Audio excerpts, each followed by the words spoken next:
We are looking at how to pronounce this name and more confusing names pronunciations as well, including from Spanish. Make sure to stay tuned until the end of the video for more fascinating pronunciations in Spanish.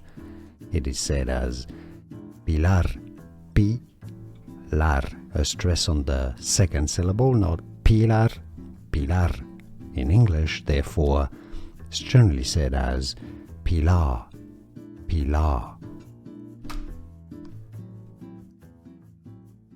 We are looking at how to pronounce this name and more confusing names pronunciations as well, including from Spanish. Make sure to stay tuned until the end of the video for more fascinating pronunciations in Spanish.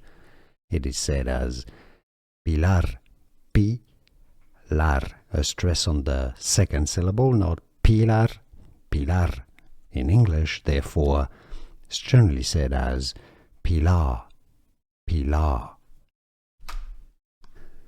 Here are more videos on how to pronounce more confusing words and names too many mispronounced. Like this video if you found it useful. I appreciate your support. I'll see you soon and thanks for watching.